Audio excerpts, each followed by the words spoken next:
টঙ্গীর ইজতেমা ময়দানে তাবলিগ জামাতের দুই পক্ষের সংঘর্ষে একজন নিহত ও অন্তত অর্ধশত আহত হয়েছে। দীর্ঘ ৬ ঘণ্টা পর প্রশাসনের সহায়তায় সমঝোতা হলে ইজতেমার মাঠ ও সামনের সড়ক থেকে সরে যায় দুই পক্ষ। দুই পক্ষের ধাওয়া ও পাল্টা ধাওয়ার ঘটনায় বিমানবন্দর সড়কে যান চলাচল বন্ধ হয়ে যায়। পরে স্বরাষ্ট্রমন্ত্রীর সঙ্গে বৈঠকে সিদ্ধান্ত হয় এবার নির্বাচনের আগে ইজতেমা হবে না। শনিবার সকালে সংঘর্ষে জড়ায় দুই পক্ষ। ইজতেমা ময়দানেই একে অপরের উপর লাঠিসোঁটা নিয়ে হামলা চালায় মুসল্লিরা। মুসল্লিদের মধ্যে ধাওয়া পাল্টা ধাওয়া চলে কয়েক ঘন্টা ধরে। হামলায় আহত হয়ে ইসমাইল হোসেন নামের ৭০ বছরের এক মুসল্লি মারা যান। আহত হয়েছেন কমপক্ষে ৫০ জন। তাদের ঢাকা মেডিকেল কলেজ হাসপাতাল সহ বিভিন্ন হাসপাতালে ভর্তি করা হয়েছে। ভারতের বিতর্কিত তাবলিগ নেতা মাওলানা সাদের তাবলিগে অংশ নেয়া না নেয়া নিয়ে মুখোমুখি হয় সাদ ও মাওলানা জোবায়েরের গ্রুপ। বিপক্ষ পার্টি আছে তাবলিগের, এরা বিশেষ করে সাতপন্থী, এরা সবাই সারা দেশ থেকে গুন্ডা পান্ডা নিয়ে আসছে এবং ধারালো অস্ত্র নিয়ে আসছে। চরদখলের তরিকায়, চরদখলের পন্থায় যারা টঙ্গীর মাঠ দখল করেছে তারা আদৌ তাবলিগী নয়। মুসল্লিদের হামলা পাল্টা হামলা ও ধাওয়া পাল্টা ধাওয়ায় অচল হয়ে পড়ে বিমানবন্দর সড়ক। তীব্র যানজটে ভোগান্তিতে পড়তে হয় অনেককেই। ছোট বাচ্চাকে নিয়ে এখানে এর তো কোনো শেষই নাই। বাচ্চা অলমোস্ট 6 আওয়ার্স হয়ে গেছে, কিচ্ছু খায় না। প্রায় এখানে 3 ঘন্টা যাবত দাঁড়িয়ে আছি। পরে আইন শৃঙ্খলা রক্ষাকারী বাহিনীর মধ্যস্থতায় ইজতেমা ময়দান ও সামনের সড়ক থেকে সরে যায় মুসল্লিরা। এই জায়গায় ডিসি সাহেবের উপস্থিতিতে, মেয়র সাহেবের উপস্থিতিতে যে আমরা শান্তিপূর্ণভাবে এখন এই জায়গা থেকে বেরোয় চলে যাব, একদম ময়দান প্রশাসনের অধীনে থাকবে। এদিকে এই সমস্যা সমাধানে বিকেলে সচিবালয়ে স্বরাষ্ট্রমন্ত্রীর সাথে সভায় বসেন তাবলিগের দুই পক্ষের শীর্ষ নেতারা। সেখানে সিদ্ধান্ত হয় সংসদ নির্বাচনের পর সুবিধাজনক সময়ে ইজতেমা আয়োজন করা হবে। নির্বাচনের পরবর্তী আলাপ আলোচনার মাধ্যমে ইজতেমার তারিখ ঠিক হয়ে চূড়ান্ত হয়ে তারপরে ইজতেমা বাস্তবায়িত হবে। প্রশাসনের এবং সরকারের মধ্যস্থতায় ইনশাআল্লাহ নির্বাচন পরবর্তী দ্রুত সময়ের মধ্যে এর একটা স্থায়ী সমাধানে আমরা পৌঁছতে পারবো। আমরা সরকারের বিরুদ্ধে চাই না।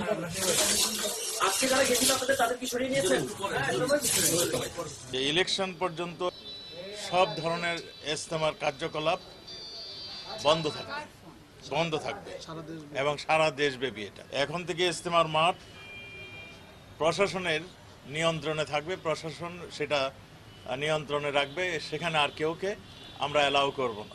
Rakibul Rahat, DBC news, Dhaka. দণ্ডিত ব্যক্তির দণ্ড ও সাজা স্থগিত করা হলে নির্বাচনে প্রার্থী হতে পারবেন। হাইকোর্টের এই আদেশ স্থগিত করেছে চেম্বার আদালত। একই সাথে যশোর ২ আসনে বিএনপি মনোনীত প্রার্থী সাবিরা সুলতানার দণ্ড স্থগিত করে হাইকোর্টের দেয়া আদেশও স্থগিত করা হয়েছে। যশোরের ঝিকরগাছা উপজেলা পরিষদের চেয়ারম্যান সাবিরা সুলতানাকে গত ১২ জুলাই দুর্নীতির ২টি মামলায় ৩ বছর করে ৬ বছরের সাজা দেয় ঢাকার বিশেষ জজ আদালত। এই রায়ের বিরুদ্ধে হাইকোর্টে আপিল করেন সাবিরা।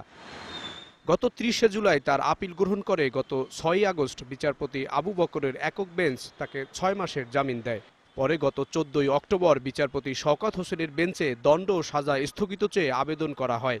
ওই আবেদনের উপর শুনানি না করে বিষয়টি নিষ্পত্তির জন্য প্রধান বিচারপতির কাছে নথি পাঠিয়ে দেয়া হয়। পরবর্তীতে প্রধান বিচারপতি রইসুদ্দিন আহমেদের একক বেঞ্চে শুনানির জন্য ঠিক করে দেন। গত ১৯ নভেম্বর বিচারপতি রইসুদ্দিন সাবিরা সুলতানার দণ্ড স্থগিত করে পর্যবেক্ষণ দেন।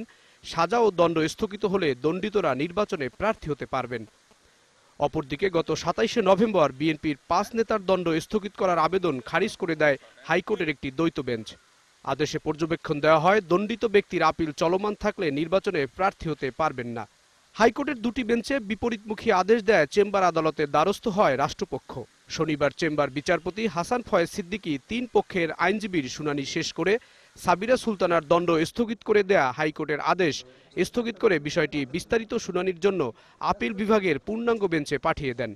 আদেশের পর বিএনপিপন্থী আইনজীবীরা অভিযোগ করেন, সরকার আদালতকে ব্যবহার করে নির্বাচনে প্রার্থী হওয়ার পথ বন্ধ করে দিচ্ছে। যে আদালতগুলো তাদের ইচ্ছা মোতাবেক স্বাধীনভাবে দায়িত্ব পালন করতে পারছে না এবং সেটাই আজকে প্রমাণ হলো যে আদালতের কোনো স্বাধীনতা নাই। তারা সরকার যেভাবে বলে সেভাবেই তাদের করতে হয়। দণ্ডিত ব্যক্তিদের সাজা ও দণ্ড স্থগিত করে নির্বাচনে প্রার্থী হওয়ার সুযোগ আর নেই বলে দাবি করেছেন রাষ্ট্রের প্রধান আইন কর্মকর্তা। দণ্ডিত ব্যক্তি যিনি হাইকোর্ট থেকে এরকম আদেশ নিয়েছিলেন তিনি নির্বাচনে অংশগ্রহণ করতে পারছেন না। আগামীকাল যদি আপিল বিভাগের পূর্ণাঙ্গ বেঞ্চ চেম্বার জজের অর্ডারটাকে কোনো রকম রদবদল করে সেক্ষেত্রে আলাদা। রবিবার প্রার্থীদের মনোনয়নপত্র বাছাইয়ের শেষ দিন থাকায় সেই দিনেই বিষয়টি নিষ্পত্তি করতে চান দুই পক্ষের আইনজীবীরা।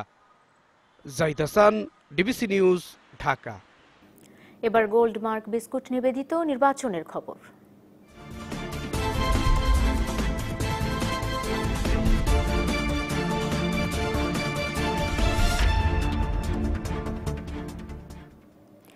ডিসেম্বর জনগণকে ভোট কেন্দ্র পাহারা দেওয়ার আহ্বান জানিয়েছেন জাতীয় ঐক্যফ্রন্টের শীর্ষ নেতা ডক্টর কামাল হোসেন। বিকেলে ঐক্যফ্রন্টের সংবাদ সম্মেলনে তিনি এই আহ্বান জানিয়েছেন। এদিকে বিরোধী নেতাকর্মীদের গণগ্রেপ্তার বন্ধ না হলে বড় কর্মসূচির হুঁশিয়ারি দেন ফ্রন্টের মুখপাত্র মির্জা ফখরুল ইসলাম আলমগীর। শনিবার বিকেলে জাতীয় প্রেস ক্লাবে সংবাদ সম্মেলনের আয়োজন করে জাতীয় ঐক্যফ্রন্ট।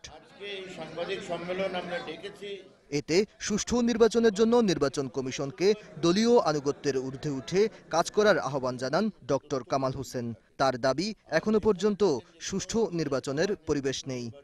আইনকে লঙ্ঘন করা হচ্ছে যাতে নির্বাচন অবাধ এবং নিরপেক্ষ না হতে পারে। অবাধ নিরপেক্ষ নির্বাচন এটা শুধু দয়ামায়ের ব্যাপার না, অনুগ্রহের ব্যাপার না, এটা সংবিধানের প্রতিশ্রুতি। নির্বাচনে কোনো ধরনের হুমকি এলে জনগণকে নিয়ে ঐক্যবদ্ধভাবে মোকাবেলা করার কথা বলেন ডক্টর কামাল। ভোট দেওয়ার সময় আমরা বলছি যে সতর্ক থেকে যাচাই বাছাই করে যোগ্য সৎ ব্যক্তিদেরকে নির্বাচিত করা, সেই নির্বাচনে যেন সুষ্ঠুভাবে হোক সেটা পাহারা দিতে হবে জনসাধারণকে। ঐক্যফ্রন্টের মুখপাত্র মির্জা ফখরুল হুঁশিয়ারি দেন, গণগ্রেপ্তার বন্ধ না হলে বৃহত্তর কর্মসূচি দেওয়া হবে। আমরা আশা করব ডক্টর কামাল হোসেনের সংবাদ সম্মেলনের পরে এই গ্রেপ্তার বন্ধ হবে, অন্যথায় নির্বাচনকে কর্তব্য করার জন্য আমরা বৃহত্তর একটা কর্মসূচি দিতে বাধ্য হব। এদিকে বিকেলে নির্বাচন কমিশনের সাথে বৈঠক করেছে বিএনপির একটি প্রতিনিধি দল। পরে দলটির নেতা ব্যারিস্টার মওদুদ আহমেদ বলেছেন, হয়রানিমূলক মামলা ও গ্রেপ্তার এখনো থামছে না, প্রতিদিনই নষ্ট হচ্ছে নির্বাচনী পরিবেশ। নির্বাচনটা একটা প্রহসনে পরিণত হবে। Aditya Arafat, DBC news, Dhaka. অবাধ, সুষ্ঠু ও শান্তিপূর্ণ নির্বাচন অনুষ্ঠানে নির্বাচন কমিশনকে সরকার সব ধরনের সহযোগিতা করবে বলে জানিয়েছেন আওয়ামী লীগের সাধারণ সম্পাদক ওবায়দুল কাদের। সন্ধ্যায় রাজধানীর একটি হোটেলে সংস্কৃতি অঙ্গনের কলাকুশলীদের সঙ্গে শুভেচ্ছা বিনিময়ের সময় একথা বলেন তিনি। মতবিনিময় অনুষ্ঠানে নাটক, চলচ্চিত্র, কবি, লেখক সহ বিভিন্ন অঙ্গনের মানুষেরা এতে উপস্থিত হন। মতবিনিময় অনুষ্ঠানে অংশগ্রহণের সময় আওয়ামী লীগের সাধারণ সম্পাদক ওবায়দুল কাদের বলেন, বিএনপির অভ্যন্তরীণ কোন্দলই নির্বাচনে ঝামেলা তৈরি করতে পারে।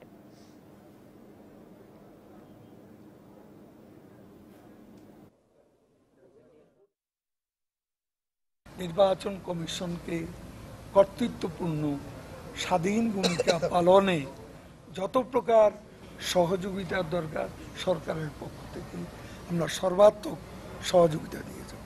আমরা ভয় পাচ্ছি যে তাদের অভ্যন্তরীণ অবস্থাই আবার নির্বাচনের পরিবেশ নষ্ট করতে কোনো বাস্তব পরিস্থিতি সৃষ্টি করে কি না।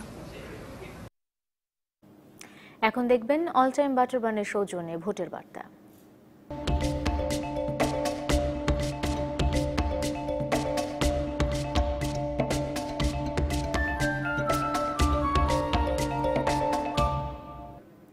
নির্বাচনী ব্যবস্থার ফিটনেস নিশ্চিত করবে ইসি, এমন আশ্বাস দিলেন নির্বাচন কমিশনার রফিকুল ইসলাম। এর জন্য মাঠ পর্যায়ে নির্বাচনী কর্মকর্তাদের নিরপেক্ষ থাকার নির্দেশ দেন তিনি। শনিবার নির্বাচন ভবনে 9 জেলার প্রিজাইডিং কর্মকর্তাদের নির্বাচন প্রশিক্ষণের ব্রিফিংয়ে যোগ দিয়ে কমিশনার রফিকুল ইসলাম বলেন, ভোটারদের ভোট কেন্দ্রে নিরাপদে আসার জন্য সব ধরনের প্রস্তুতি নেবে কমিশন। এ নিয়ে কাউকে আতঙ্কে না থাকার পরামর্শ দিয়ে তিনি বলেন, নির্বাচনী দায়িত্বে নিয়োজিত কর্মকর্তাদের গাফিলতির কারণেই নির্বাচন প্রশ্নবিদ্ধ হয়। তাই প্রিজাইডিং অফিসারদের নিরপেক্ষতার উপর নির্ভর করছে সুষ্ঠু নির্বাচন। মাঠ পর্যায়ের কর্মকর্তারাই নির্বাচন কমিশনকে প্রশ্নের ঊর্ধ্বে রাখতে পারেন বলে মন্তব্য করেন রফিকুল ইসলাম। এই নির্বাচনী প্রক্রিয়ার ফিটনেসকে একেবারে পুঙ্খানুপুঙ্খ আমরা পর্যালোচনা করেছি। যেখানে যা করা দরকার তা করার জন্য সমস্ত উদ্যোগ নিয়েছি এবং সেটা আমরা নিশ্চিত করার জন্য সর্বাত্মক চেষ্টা করব। বাংলাদেশের একাদশ জাতীয় সংসদ নির্বাচনে 12টি পর্যবেক্ষক দল পাঠানোর পরিকল্পনা করছে যুক্তরাষ্ট্র। শনিবার ঢাকার মার্কিন দূতাবাসের রাজনৈতিক কর্মকর্তা উইলিয়াম মুলারের বরাত দিয়ে এই খবর প্রকাশ করেছে ব্রিটিশ বার্তা সংস্থা রয়টার্স। মুলার জানান, প্রতিটি দলে 2 জন পর্যবেক্ষক থাকবেন। স্বাধীন ও সুষ্ঠু নির্বাচন অনুষ্ঠানে বাংলাদেশ সরকারের উদ্যোগকেও স্বাগত জানিয়েছেন তিনি। এছাড়া থাইল্যান্ড ভিত্তিক সংস্থা Asian network for free elections স্বল্প ও দীর্ঘমেয়াদে 30 জন পর্যবেক্ষক পাঠাবে বলেও জানান এই মার্কিন কূটনীতিক। এদিকে ভারতীয় দূতাবাসের একজন কর্মকর্তা জানান, বাংলাদেশ সরকার সহায়তা না চাইলে নির্বাচনে পর্যবেক্ষক পাঠানোর পরিকল্পনা নেই ভারতের। এবারের নির্বাচনে প্রায় 15,000 স্থানীয় পর্যবেক্ষককে অর্থায়ন করবে যুক্তরাষ্ট্র, যুক্তরাজ্য ও সুইজারল্যান্ড। নির্বাচন সামনে রেখে দেশি বিদেশি চক্র গুজব আর অপপ্রচার ছড়ানোর কাজে সক্রিয় রয়েছে। তাদের উদ্দেশ্য গুজব ছড়িয়ে দেশ ও নির্বাচনকে প্রশ্নবিদ্ধ করা, এমন আশঙ্কার কথা জানিয়েছেন কাউন্টার টেরোরিজম ইউনিটের প্রধান মনিরুল ইসলাম।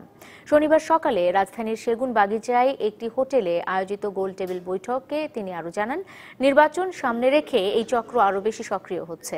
দেশের বাইরে থাকা কিছু লোকও এই গুজব বা অপপ্রচারে ছড়ানোর কাজ করছে। তবে কাউন্টার টেরোরিজম ইউনিটের প্রধান জানান, গুজব শনাক্ত করার পাশাপাশি প্রতিরোধে রাজধানী সহ মাঠ পর্যায়ে সেল তৈরির পরিকল্পনা রয়েছে তাদের। আলোচনায় অনুবক্তারা বলেন, যে কোনো ঘটনায় গুজব ছড়ানোর আগেই সত্যটা তুলে ধরা জরুরি। এসব ক্ষেত্রে সবচেয়ে বড় দায়িত্ব গণমাধ্যম কর্মীদের। গুজব হটানোর সবচেয়ে উপযুক্ত ব্যবস্থা হলো তাৎক্ষণিক রেসপন্স। যত তাড়াতাড়ি আমি এটার জবাবটা দিয়ে দিতে পারবো ভেরিফাইড তথ্য, তখন আর এই গুজবের ডাল ফলা ছড়াবে না। তো সেটা করার জন্য একদিকে সচেতনতামূলক যে প্রোগ্রাম সেটি আমরা গ্রহণ করেছি, আর পাশাপাশি আমরাও আমাদের তরফ থেকে যাতে কুইক রেসপন্সের মাধ্যমে, র্যাপিড রেসপন্সের মাধ্যমে এই তথ্যের যে ভেরিফাই করে অথেন্টিকেটেড একটা ভাষ্য দিতে পারি, সেই প্রসেসটা আমরা গ্রহণ করেছি। এবার একটা বিরতি নিচ্ছি, ফিরছি একটু পরে, সঙ্গে থাকুন। রাজশাহী বিশ্ববিদ্যালয়ে দহন সিনেমার প্রদর্শনীর প্রতিবাদ করায় সাংবাদিক ও প্রগতিশীল ছাত্র জোটের 6 নেতাকর্মীকে মারধর করেছে ছাত্রলীগের নেতাকর্মী ও স্থানীয় বহিরাগতরা। প্রত্যক্ষদর্শীরা জানান, বিকেলে দহন সিনেমাটি প্রদর্শনীর আয়োজন করা হয়। এর প্রতিবাদে দুপুর 12টা থেকেই বিশ্ববিদ্যালয়ের প্রগতিশীল ছাত্র জোট ও কেন্দ্রীয় সাংস্কৃতিক জোটের নেতাকর্মীরা মিলনায়তনের সামনে অবস্থান নেয়। প্রদর্শনী শুরুর মুহূর্তে বিশ্ববিদ্যালয়ের প্রক্টর আন্দোলনকারীদের সঙ্গে আলোচনা করেন। এক পর্যায়ে বহিরাগতরা আন্দোলনকারীদের সরিয়ে ভেতরে প্রবেশের চেষ্টা করলে হাতাহাতি হয়। এ সময় প্রক্টরের সামনেই আন্দোলনকারী কয়েকজনের ওপর চড়াও হয় ছাত্রলীগের নেতাকর্মী সহ বহিরাগতরা। মারধর ঠেকাতে গেলে এক সাংবাদিকের ওপরও হামলা করা হয়।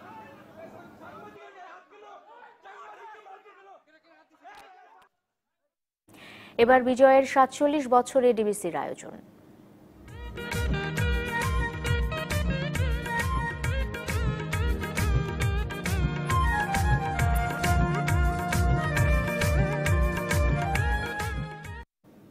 সাম্প্রদায়িক অপশক্তিকে রুখে দেওয়ার প্রত্যয় শুরু হলো বাঙালির বিজয়ের মাস ডিসেম্বর। সকালে ঢাকা বিশ্ববিদ্যালয় এবং পদক্ষেপ বাংলাদেশ বিজয় শোভাযাত্রা সহ নানা অনুষ্ঠান মালার মধ্য দিয়ে শুরু করে বিজয়ের মাস উদযাপন। শনিবার ঢাকা বিশ্ববিদ্যালয়ের বিভিন্ন হলের কয়েক হাজার শিক্ষার্থীর সমন্বয়ে শুরু হয় এই বিজয় র্যালি। র্যালির নেতৃত্ব দেন বিশ্ববিদ্যালয়ের উপাচার্য মোহাম্মদ আখতারুজ্জামান। র্যালিটি ঢাকা বিশ্ববিদ্যালয়ের অপরাজেয় বাংলা থেকে বের হয়ে সোহরাওয়ার্দী উদ্যানে গিয়ে শেষ হয়। পরে সংক্ষিপ্ত বক্তব্যে ঢাকা বিশ্ববিদ্যালয়ের উপাচার্য বলেন, যুদ্ধাপরাধীরা এখনো সক্রিয়, সংস্কৃতি প্রসারের মধ্য দিয়ে তাদের মোকাবেলা করতে হবে।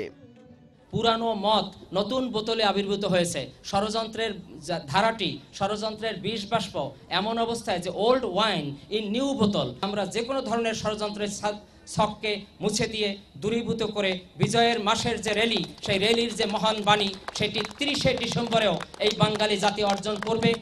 এর আগে ঢাকা বিশ্ববিদ্যালয়ের হাকিম চত্বরে পদক্ষেপ বাংলাদেশ আয়োজন করে বিজয় মাসের প্রথম প্রভাত অনুষ্ঠানের। অনুষ্ঠানে সংক্ষিপ্ত আলোচনা শেষে ছিল নাচ, গান ও কবিতায় সাজানো সাংস্কৃতিক পরিবেশনা।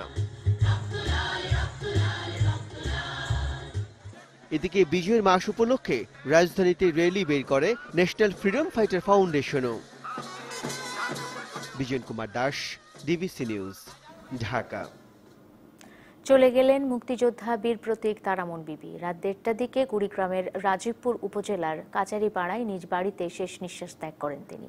তাঁর মৃত্যুতে শোক প্রকাশ করেছেন রাষ্ট্রপতি ও প্রধানমন্ত্রী।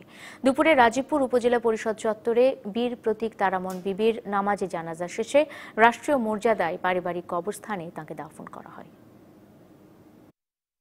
বিজয়ের মাস ডিসেম্বরেই না ফেরার দেশে চলে গেলেন মুক্তিযোদ্ধা বীর প্রতীক তারামন বিবি। 1957 সালে কুড়িগ্রামের ছোট্ট এক গ্রামে জন্ম নেওয়া তারামন বাংলাদেশের ইতিহাসে একটি বীরত্বপূর্ণ নাম।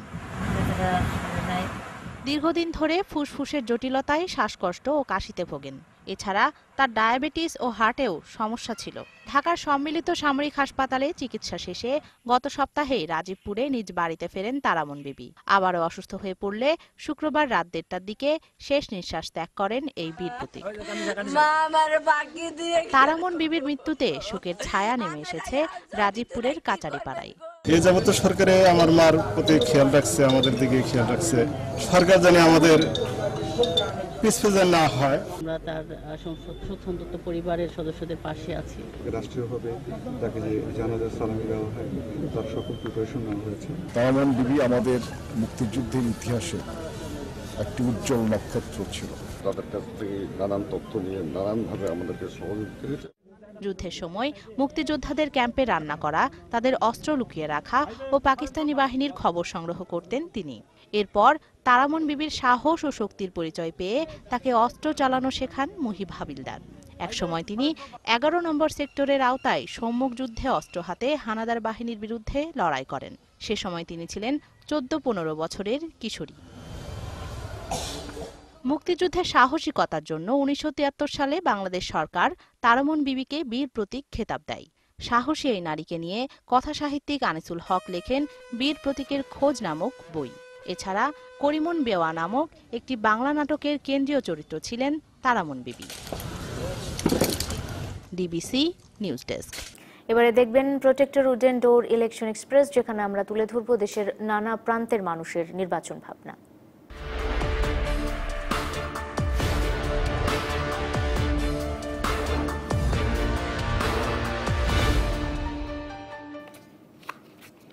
Protector wooden door election express আজ রয়েছে মাদারীপুর 3 আসনে। এই মুহূর্তে কালকিনি বাজারে আছেন সহকর্মী বুলবুল রেজা। আমরা সরাসরি চলে যাচ্ছি তার কাছে।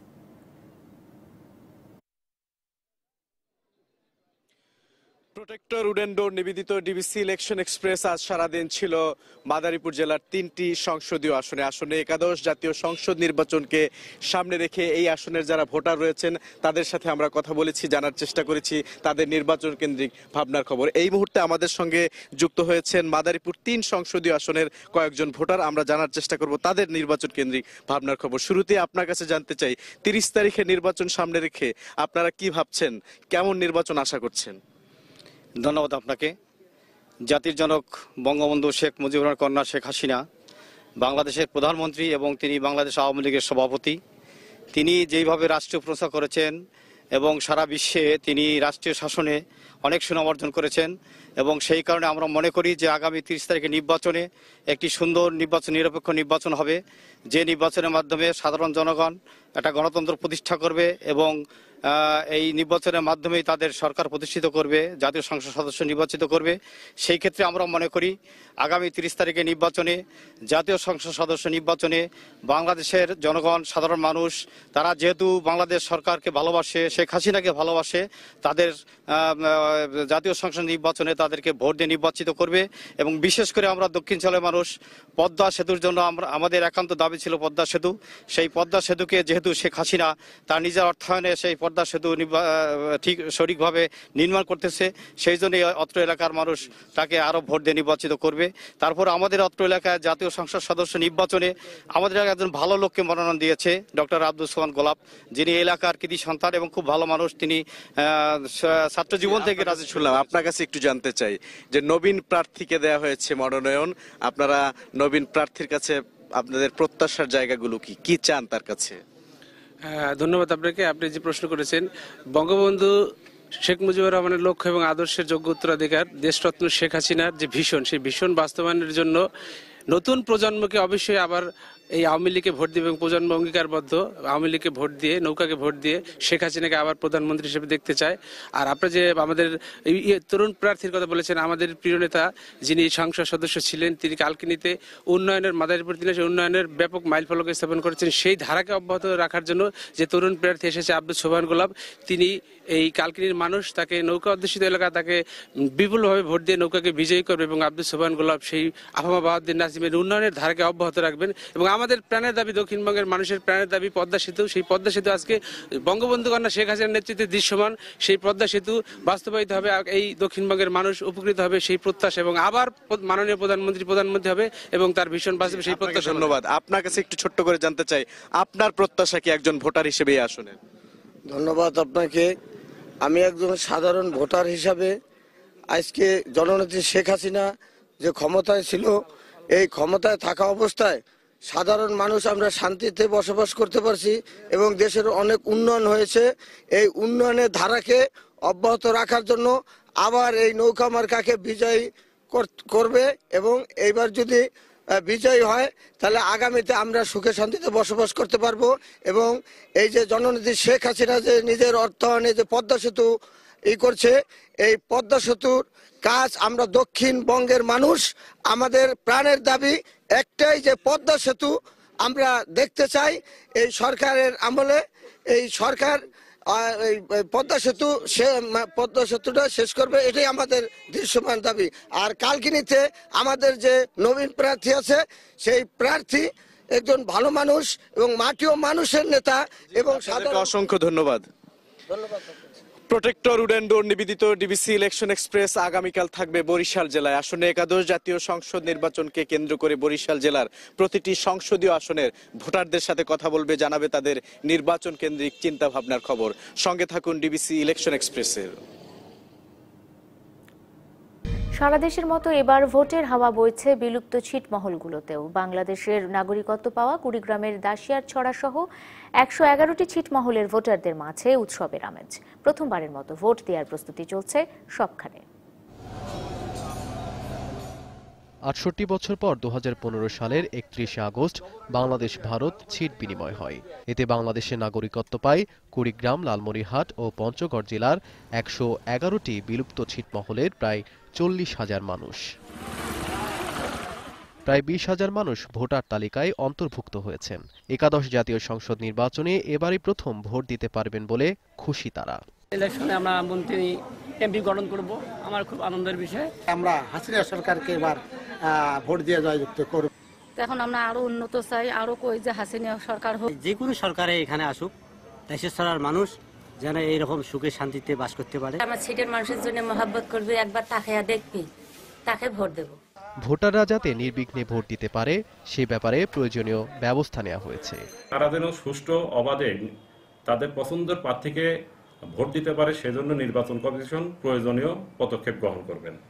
সুষ্ঠু নির্বাচনের মাধ্যমে যোগ্য প্রার্থী নির্বাচিত হবে এবং সুবিধাবঞ্চিত মানুষের ভাগ্য উন্নয়নে কাজ করবে, এমনটাই প্রত্যাশা ছিটমহলবাসীর।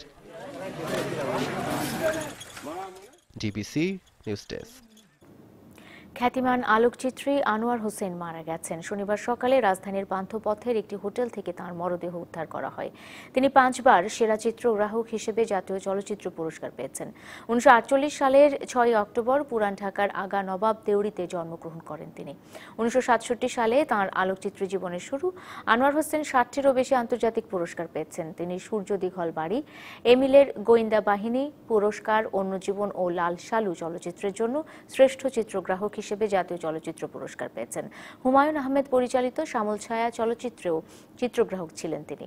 এদিকে সর্বস্তরের মানুষের শ্রদ্ধা নিবেদনের জন্য আলোকচিত্রী আনোয়ার হোসেনের মরদেহ সোমবার সকাল ১১টা থেকে ১২টা পর্যন্ত কেন্দ্রীয় শহীদ মিনারে রাখা হবে।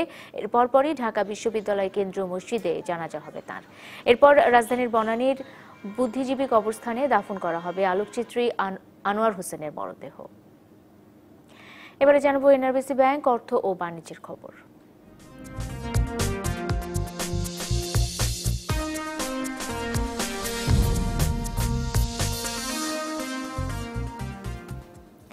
রাজধানীর মোহাম্মদপুরে অভিজাত ব্র্যান্ড শপ আর্টিসানের 14তম আউটলেটের উদ্বোধন করা হয়েছে।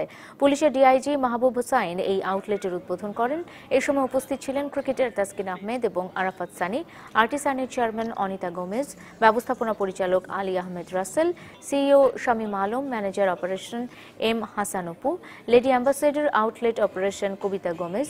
নতুন এই শাখার এক্সক্লুসিভ অফারে থাকছে তরুণ তরুণী ও শিশুদের জন্য বর্ণিল ডিজাইনের দেশি বিদেশি পোশাক। এবারে জানাবো সংস্কৃতির খবর।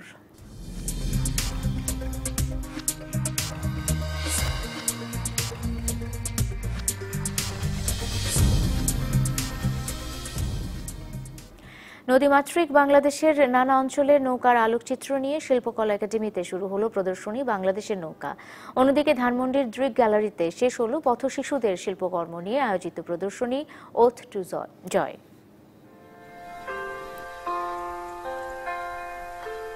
বাংলাদেশের সমতল ও পাহাড়ি অঞ্চলের নানা ধরনের বৈচিত্র্যময় নৌকার শতাধিক ছবি নিয়ে আলোকচিত্রী এম এ তাহেরের একক প্রদর্শনী বাংলাদেশের নৌকা। শিল্পকলা একাডেমির চিত্রশালা ভবনের ১ নম্বর গ্যালারিতে আয়োজিত এই প্রদর্শনীতে স্থান পেয়েছে সাম্পান, মালার, জেলে নৌকা, কোষা, টালের ডোঙা সহ নানা ধরনের নৌকার প্রতিচ্ছবি। অন্যদিকে রাজধানীর ভাসমান যৌনকর্মীদের শিশুদের মানসিক স্বাস্থ্য উন্নয়ন ও চিকিৎসা সেবা দেওয়ার লক্ষ্যে কাজ করে যাচ্ছে স্বেচ্ছাসেবী সংগঠন পথচলা। এরই ধারাবাহিকতায় জীবনের রূঢ় বাস্তবতায় বেঁচে থাকা ৪৪ জন সুবিধাবঞ্চিত শিশুদের সৃষ্ট অর্ধশতাধিক শিল্পকর্ম নিয়ে ২৯ ডিসেম্বর শুরু হয় এই প্রদর্শনী। প্রদর্শনীতে চিত্রকলা, ইনস্টলেশন আর বৈচিত্র্যময় কারুপণ্যের মধ্য দিয়ে মূর্ত হয়েছে ফুল, পাখি, নীল আকাশ, সাদা মেঘ আর বৃক্ষশোভিত প্রকৃতির নানা দৃশ্যপট। প্রদর্শনীর সমাপনী আয়োজনে সঙ্গীত পরিবেশনার মধ্য দিয়ে শিশুদের উদ্বুদ্ধ করেন শিল্পীরা।